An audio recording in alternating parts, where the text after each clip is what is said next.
நண்பர்கள் அனைவருக்கும் வணக்கம். இன்றைக்கி நம்ம காரசாரமான டீ டைம் ஸ்நாக்ஸ் தாங்க செய்ய போகிறோம். கேரளாவில் பெரும்பாலான டீ கடைகளில் கிடைக்கக்கூடிய ஒரு சிம்பிளான ஸ்நாக்ஸ் ரெசிபினா இந்த ஸ்நாக்ஸ் தாங்க. இது எப்படி செய்கிறதுன்னு பார்க்கலாம். அதுக்கு முன்னாடி இதுக்கு தேவையான பொருட்களை நம்ம பார்த்துடலாங்க. ஒரு பாத்திரத்தில் 200 ml தண்ணி கொதிக்க வச்சிடலாங்க. நான் இன்றைக்கி இதில் சேர்க்குறதுக்கு 30 எண்ணம் meal maker, medium size meal maker எடுத்திருக்கேன். சின்னதாக சேர்த்தா நல்லா இருக்காது, அதனால் மீடியம் சைஸ் எடுத்துக்கோங்க. இதில் சேர்த்து ஒரு 5 நிமிஷம் வரைக்கும் மூடி வச்சுருவாங்க. இப்போ மீல் மேக்கர்லாம் நல்லா உப்பி தண்ணியெல்லாம் உறிஞ்சு நிற்குங்க. இதை வடிகட்டிட்டு மீல் மேக்கரில் கொஞ்சம் கூட தண்ணி இல்லாமல் நல்லா பிழிஞ்சு எடுத்துக்க போகிறோங்க. மீல் மேக்கரை ரெடி பண்ணுறதுக்கு 1/2 டேபிள் ஸ்பூன் தூள் உப்பு, 1/4 டேபிள் ஸ்பூன் மஞ்சள் தூள் சேர்த்து நல்லா மிக்ஸ் பண்ணி விட்டுருங்க. அப்போ தான் மீல் மேக்கரில் நல்லா உப்பு பிடிக்குங்க. அது எல்லா பகுதியிலையும் இந்த மாதிரி விரவி விட்டாச்சு. இதை மிக்ஸி ஜாரில் சேர்த்து தண்ணி விடாமல் உதிரி உதிரியாக இந்த மாதிரி அரைச்சி எடுத்துருக்கேங்க. நல்லா நைஸாக அரைச்சிடக்கூடாது, இந்த மாதிரி அரைச்சி எடுத்துக்கோங்க, அப்போ தான் டேஸ்ட்டாக இருக்கும். ஒரு பேனில் 2 டேபிள் ஸ்பூன் எண்ணெய், 1/2 டேபிள் ஸ்பூன் அளவு இஞ்சி பூண்டு பேஸ்ட்டு சேர்த்து இஞ்சி பூண்டோட பச்சை மணம் மாற வரைக்கும் வதக்கி விட்டுடலாம். இதில் 2 மீடியம் சைஸ் பெரிய வெங்காயத்தை பொடியாக கட் பண்ணி வச்சுருக்கேங்க. அதை இதில் சேர்த்துடலாம். வெங்காயம் ப்ரௌன் கலராக ஆகணுன்ற அவசியம் கிடையாது. வெங்காயம் வதக்கிறப்ப அடுப்பை லோ ஃப்ளேம்லேயே வச்சு 1 மினிட் வரைக்கும் வதக்கினிங்கன்னா பெர்ஃபெக்டாக அது ரெடி ஆயிடும். ஸ்டஃப்புக்கான ஸ்பெஷல் அரைப்பு ரெடி பண்ணிடலாங்க. அதுக்கு 1/2 கப் தேங்காய், ஒரு பச்சை மிளகாய், கொஞ்சம் கருவேப்பிலை, கொத்தமல்லி சேர்த்து தண்ணி இல்லாமல் அரைச்சி எடுத்துருக்கேன். இப்போ வெங்காயம் வதங்கிருச்சு. இந்த மாதிரி ஒரு ஸ்டேஜில் நம்ம கொஞ்சமாக புதினா இலைகளை சேர்த்துக்கலாம். 1/4 டேபிள் ஸ்பூன் அளவு மஞ்சள் தூள், 1 டேபிள் ஸ்பூன் அளவு மிளகாத்தூள் சேர்த்துக்கலாம். 1 டேபிள் ஸ்பூன் அளவு கரம் மசாலா தூள் சேர்த்துக்கலாம். காரம் உங்களுக்கு பத்தாதுன்னு நீங்கள் ஃபீல் பண்ணிங்கன்னா இன்னும் கொஞ்சம் கூட சேர்த்துக்கலாம். இதெல்லாம் மிக்ஸ் பண்ணி விட்டுட்டு கொஞ்சமாக உப்பு சேர்த்துக்கோங்க. ஆல்ரெடி நம்ம மீல் மேக்கரில் உப்பு சேர்த்துருக்கோம், அதனால் அதோட அளவை பார்த்துட்டு நீங்கள் சேர்த்துக்கோங்க. இப்போ நம்ம பொடிச்சு வச்சுருக்கிற தேங்காவை இதில் சேர்த்துலாங்க. இந்த தேங்காயில் பச்சை மிளகாய், கொத்தமல்லி எல்லாம் பச்சையாக சேர்த்துருக்கிறதுனால அதோட பச்சை மணம் மாற வரைக்கும் லைட்டாக வதக்கி விட்டால் போதுமானது. இதோட கலர் எல்லாமே நல்லா சேஞ்ச் ஆகி வர ஆரம்பிக்கும்.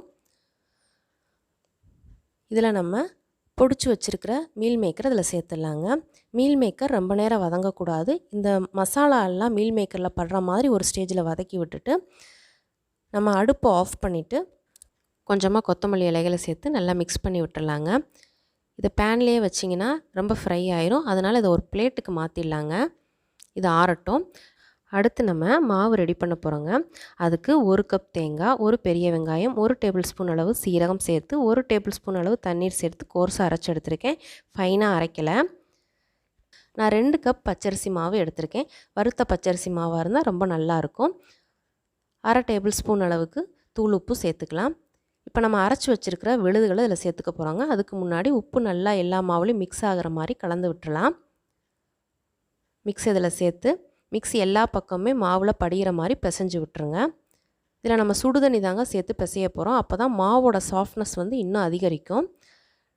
2 கப் வறுத்த பச்சரிசி மாவுக்கு நான் 3/4 கப் சுடுதண்ணி எடுத்திருக்கேங்க. பச்சரிசி மாவோட வெரைட்டியை பொறுத்து தண்ணியோட அளவுகளும் கொஞ்சம் கொஞ்சம் வித்தியாசம் ஏற்படுங்க. அதனால் நம்ம கொஞ்சம் கொஞ்சமாக தண்ணி சேர்த்து தேவைக்கு ஏற்ப பிசைஞ்சு எடுத்துக்கணும். மாவு சப்பாத்தி மாவு பதத்துக்கு பிசைஞ்சு எடுத்துக்கணும். இது செஞ்சு வச்சதுக்கப்புறம் கொஞ்சம் ட்ரைனஸ் ஆகும். அதை தவிர்க்கிறதுக்காக நான் 1 டேபிள் ஸ்பூன் அளவுக்கு எண்ணெய் சேர்த்துக்கிறேங்க. இப்படி எண்ணெய் சேர்த்து மிக்ஸ் பண்ணுறப்ப அதோட சாஃப்ட்னஸ் எப்பயுமே இருக்குங்க. இப்போ பார்த்திங்கன்னா மாவு நல்லா பெர்ஃபெக்டாக ரெடி ஆகிடுச்சு. இதை ஒரு ஈரத்துணி வச்சு நம்ம க்ளோஸ் பண்ணி வச்சுக்க போகிறோங்க. அடுத்து நம்ம ஸ்டஃப்பை ஃபில் பண்ணிடலாங்க. கையில் கொஞ்சம் ஆயில் அப்ளை பண்ணிவிட்டு மீடியம் சைஸ் உருண்டை எடுத்துக்கலாம். அதை நல்லா உள்ளங்கைகளுக்கு இடையில் வச்சு நல்லா ரவுண்ட் ஷேப்பில் உருட்டிக்கங்க. இப்போ பார்த்திங்கன்னா இந்த மாதிரி உருட்டிங்கனாலே நல்லா ரவுண்ட் ஷேப் வந்துடும். விரல்களை வச்சு எல்லா பக்கமே அழுத்தி விட்டுருங்க. எல்லா பக்கத்துலேயும் மாவு ஈவனாக ஸ்ப்ரெட்டாக இருக்கணும். இப்போ எடுத்து பார்த்திங்கன்னா கொஞ்சம் ஒட்டாமல் வரணும். 2 டேபிள் ஸ்பூன் அளவுக்கு ஸ்டஃப்பை ஃபில் பண்ணிடலாங்க.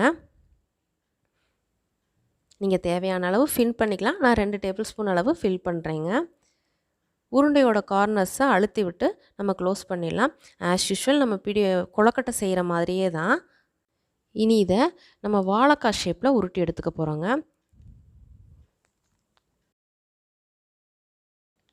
இப்போ இதை ஷேப் பண்ணுறதுக்காக உள்ளங்கைகளுக்கு இடையில வச்சு இந்த மாதிரி ஒரு அழுத்தம் கொடுத்துக்கிட்டே இருந்தீங்க அப்படின்னா அது நீள்வாக்கில் நல்லா உருண்டு திரண்டு வந்துடும். அதோட கார்னர்ஸ் பார்த்திங்கன்னா நல்லா ஷார்ப்பாயிரும். நடுப்பகுதி நல்லா தடிமனாகவும் அதோட கார்னர்ஸ் நல்லா ஷார்ப்பாக இருக்கிறதாகவும் இந்த ஸ்நாக்ஸ் வந்து பார்க்கவே ரொம்ப அழகாகவும் இருக்கும். இப்போ ஃபில்லிங்லாம் வெளியே தெரியல, நல்லா பெர்ஃபெக்டாக ரெடி ஆயிடுச்சு. பார்த்திங்கன்னா இந்த மாதிரி இருக்கணும். இப்போ எல்லா உருண்டைகளையும் உருட்டி நம்ம ரெடி பண்ணிட்டோம். இதை ஒரு இட்லி பாத்திரத்தில் வச்சு 15 நிமிஷம் வரைக்கும் வேக வச்சு எடுத்துக்க போகிறோங்க. இப்போ நல்லா வெந்துருச்சு. ரெசிபியோட ஃபைனல் ஸ்டெப்பை பார்த்துலாங்க. 3/4 டேபிள் ஸ்பூன் அளவு உப்பு, 1 டேபிள் ஸ்பூன் அளவு மிளகாத்தூள், 2 டேபிள் ஸ்பூன் தண்ணீர் சேர்த்து உப்பு கரையிற வரைக்கும் கலந்து விட்டுருங்க. உப்பு வந்து நல்லா மிக்ஸ் ஆகணுங்க. இல்லாட்டி உப்பு கரையாமல் இருந்துச்சுன்னா அதோட டேஸ்ட் வந்து நல்லா ஃபுல் ஃப்ளெட்ஜ்டாக நம்மளுக்கு கிடைக்காது. இப்போ நம்ம வேக வச்சு எடுத்தோம் இல்லையா, அந்த பீசஸ் மிதமான சூட்டில் இருக்கும்போதே காரத்தில் சேர்த்து நல்லா மிக்ஸ் பண்ணி எடுத்துக்க போகிறோங்க.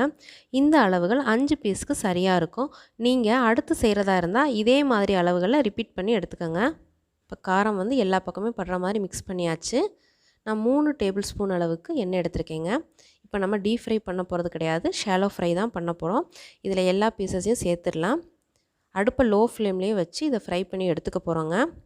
வெளிப்பகுதியில் சேர்த்துருக்க காரத்தோட பச்சை மணம் மாறுற வரைக்கும் ஃப்ரை பண்ணி எடுத்துக்க போகிறோங்க. 2 பக்கமே திருப்பி விட்டு ஃப்ரை பண்ணிவிடுங்க. அவ்வளோதாங்க, Kerala style Kannur special kalmas ready ஆயிடுச்சு. இது பிடிச்சிருந்தா கண்டிப்பாக நம்ம வீடியோவை லைக் பண்ணுங்கள், ஷேர் பண்ணுங்கள், நம்ம சேனலை சப்ஸ்கிரைப் பண்ணுங்கள். சிறு உலாவோடு தொடரட்டும் சிற்றுணாவின் சுவைப்பயணம். நன்றி, வணக்கம்.